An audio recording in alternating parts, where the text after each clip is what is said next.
Welcome back. I'm Chris. Last video I did the steering linkage and I kind of figured, oh, the next little part was going to be easy.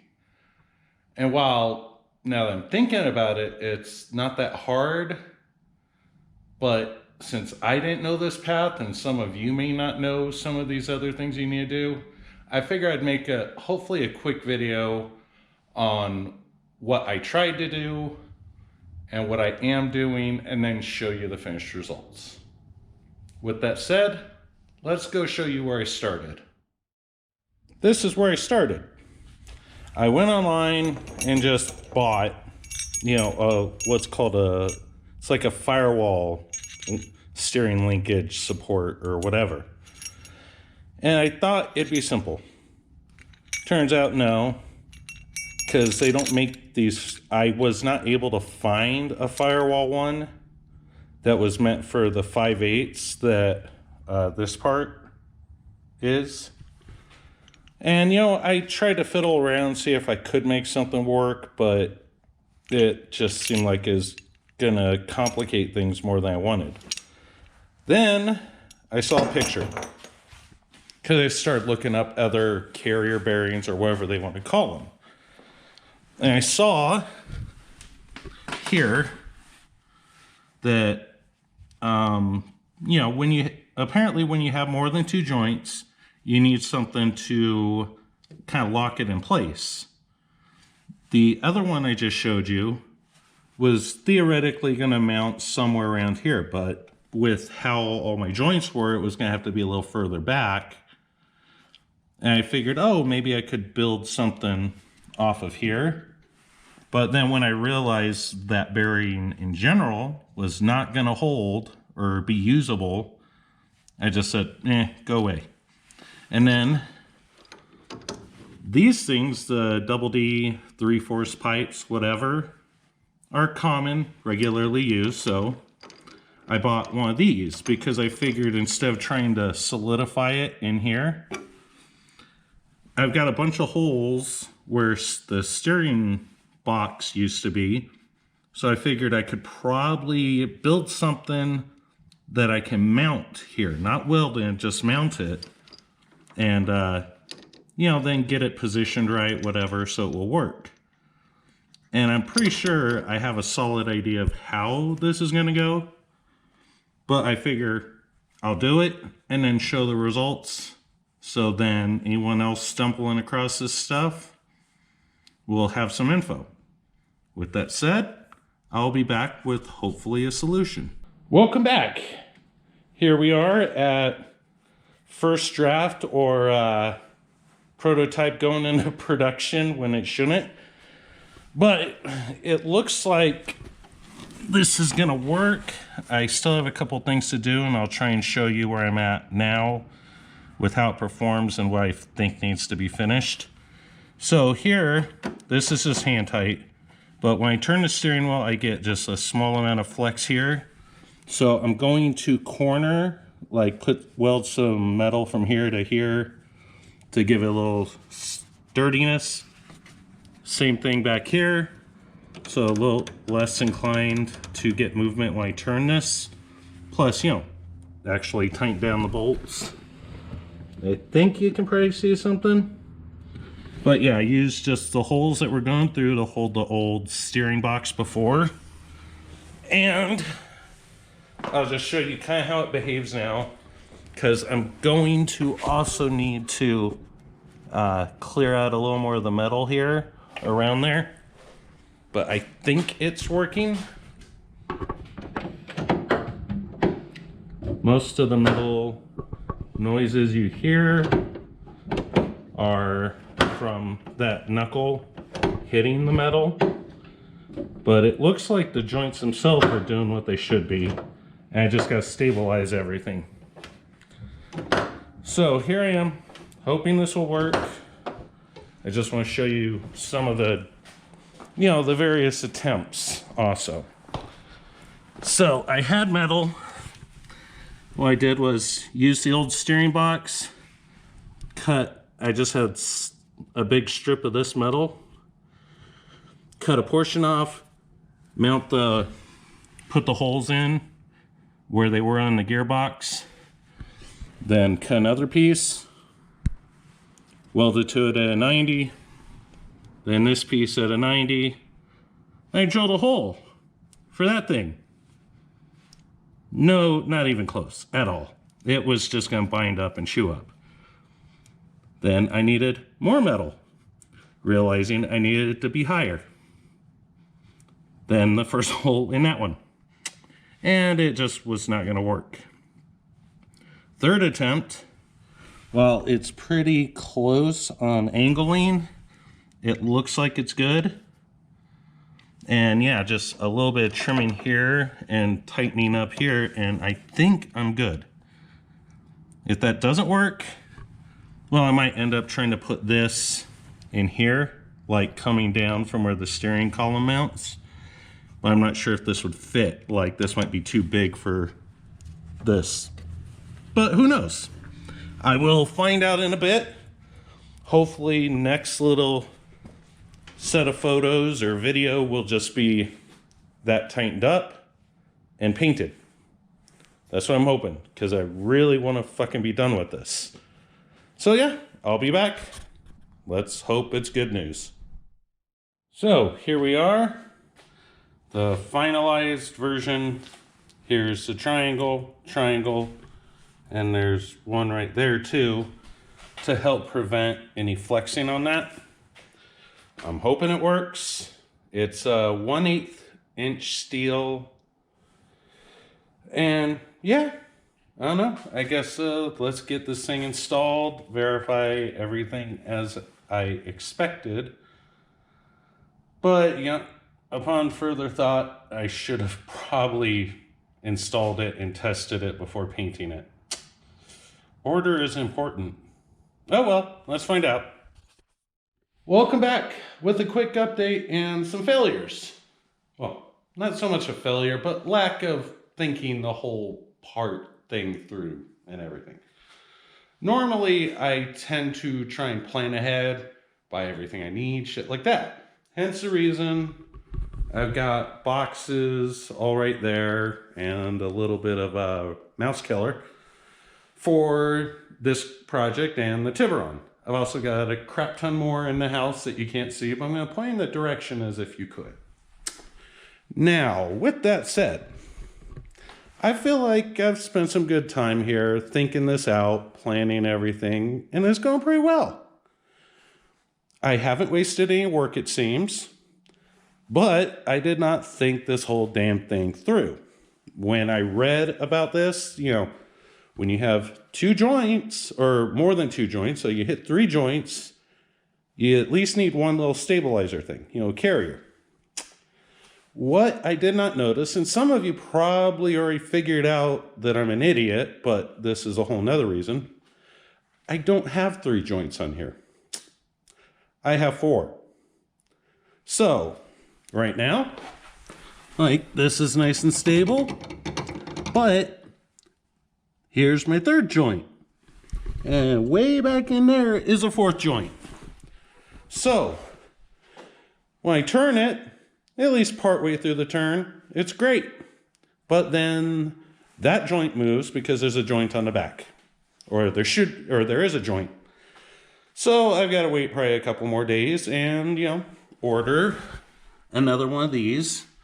I did test earlier about this fitting on the shaft in there. And I'm probably going to have to buy one and just grind out the inside just a little. Because the rod going from the steering wheel to that joint is like 3 stages. First stage, it fits past too big. Or the joint is too big. Or the support carrier bearing. It's too big for the first stage. And then when the rod steps up, if I recall correctly, it's also too big. But you get to the 3rd stage up, it kind of just steps like. And that one, it's just a little too small. So I figure I can potentially just take a Dremel, take a very small layer off, and then find somewhere to mount it there. So yeah, I'll be back probably with the steering wheel taken out and figuring out how I'm going to mount that second carrier. So anyway, yeah, be back shortly. Well, we've got two options here. This is smaller, that is bigger. I think that's actually about the same size as the one that is on the front joint. Anyway, after work, I will start trying to figure out which one's gonna work. Be right back. Well, here we are again. And this is turning into more of a ADD type thing, you know, not research enough or learning as you go or just being an idiot. But where we're at, the more I thought about it, that joint I showed a little bit ago, or the support, whatever, I didn't really feel comfortable with the idea of boring out the center because there wasn't going to be a lot of metal left afterwards anyway. And I shake and I'm not precise. So I started fiddling with this, which is the OEM part that mounts on the back of the steering column, and decided to hammer out the little spline shaft because its sizes are just don't appear to be common, or I'm not measuring right, but it's becoming a pain in my butt. So now the next step I'm going with is either contemplating welding that into there if I could get it straight. But if I do that, then I might end up having to buy a new double joint coupler, and that is expensive. I don't really want to buy another one because that one is double D on one side and it's like a 5/8 36 spline or something spline. And because that was like $100 bucks. So what I'm contemplating is buying like a, I don't know. I'm either gonna have to get a new double joint, or I will weld this in and then nub down the end to make it work, or something. Because another idea was maybe weld this in, so then I could just use that for the support. Or, well, yeah, no matter what, I need to use that for support, you know, to be able to mount that too. But what I could contemplate is buying like a $10 coupler and, you know, on the end of this, put the coupler, and then get the same size, or get this spline on the other end.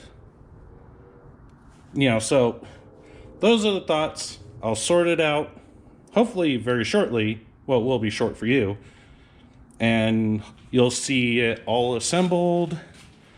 And I'm just going to say, like, try and do more research. Normally I do my research. This one, I'm failing left and right, but I'm getting closer. So yeah, let's see what I come back with.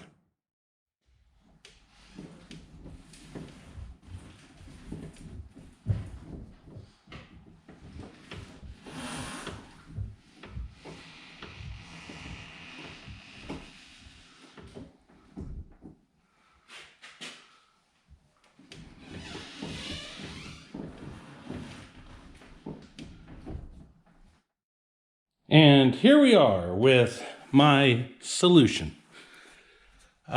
Simple, but overcomplicated.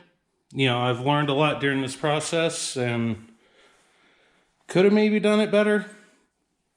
Maybe, but I still learned a lot, so I'm not too butthurt over anything.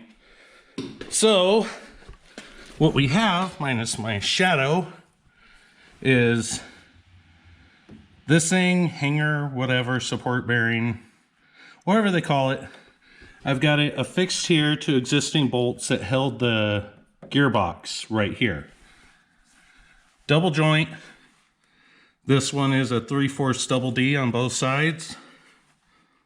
Got this ground down, and I will be later drilling a hole through here just to give it more security.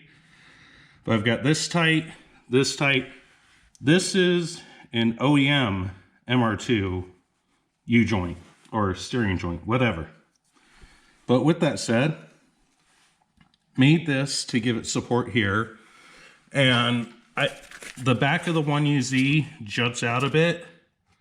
So what I had to do was make sure that this board here, just this little cardboard I used, would clear this thing going out that far. And it does clear it. Mind you, a little closer than I wanted, but timber. Anyway, so there's that. With that, the old steering column had a little thing, like probably just to keep junk out, whatever. And what I did was took L bracket, whatever, I'll show you the metal. But took the metal, cut it a piece about this big, and, you know, painted it, drilled some holes, and we'll show you the other side. But, you know, I do try to reuse things if it makes sense. But that's some of the lesson I learned during this process, which I'll go over later. Because it's good to recognize some things that you should have done better. But yeah, the metal that I used as I squeezed by the wifey's car, because I'm a fat ass, is this. Just something you can buy from, you know, Lowe's, Home Depot, yada yada. But the underside, which I'm hoping has enough lighting, because, you know, I want to be lazy. So, if you can tell, I've got another one of those bearings, the steering rack bearings, held in by that bracket that I talked about earlier. This is another double D rod, and it's welded to here. This piece is, was it Cart something? They made the drive shaft U-joint to mount up to the stock location and then give you something just to weld to. This is what I had, the double D, and not a, it was meant for a circle steering rod, but when you weld, things don't move. And with that said, I did get the steering wheel to go up a bit. It's not really adjustable because this is, I've got everything affixed. There's not really a lot of room to move, so I did modify how this bolted up once I figured out how to raise the steering wheel. I don't plan on putting it down. But with that said, you can take a quick gander of how it all works. Now, I could probably do it better, but I feel like this is going to work pretty well. So, with that said, let's close this overly long video and process out. With everything you've just seen, obviously most of you, if you've seen any of my videos, I'm kind of a noob. But I'm okay with fiddling around and just trying to figure shit out. What I've learned with this is I love trying to reuse things, like keep it some OEM parts, things like that. In this case, not worth the effort. The only OEM part now on it is the MR2 U-joint, or whatever, you know what I mean. And if I knew the size at the rack, I might have just said screw it and bought a third-party one that was made by someone. But I suck at measuring. I could never find the right measurements for it. And it caused me so much more havoc just trying to reuse the parts, like the U-joint that came off the back of the steering wheel. Trying to reuse that turned into a bit of a hassle. So in the end, everything but one part is aftermarket. So on things like this that I have no clue what I'm doing, I think I'm going to just start aiming towards just find whatever parts work. Don't try and use the OEM. I still am for a number of other things, but as I get better, I'll probably care less. But with that all said, If any of you see improvements that could be made, feel free to let me know, because, you know, I'm going to paint the engine bay at some point, put the engine in and out, in and out. There's a lot to do. So I could end up revisiting some of this. You know, if I see a spot to simplify or whatever, I might redo it. But it is a good learning experience. So for me, anyway, some of you is probably comedy gold. But with that said, thank you for watching. Have a good day. Like, subscribe, all that jazz. See you next time with whatever the hell I decide to work on. Have fun.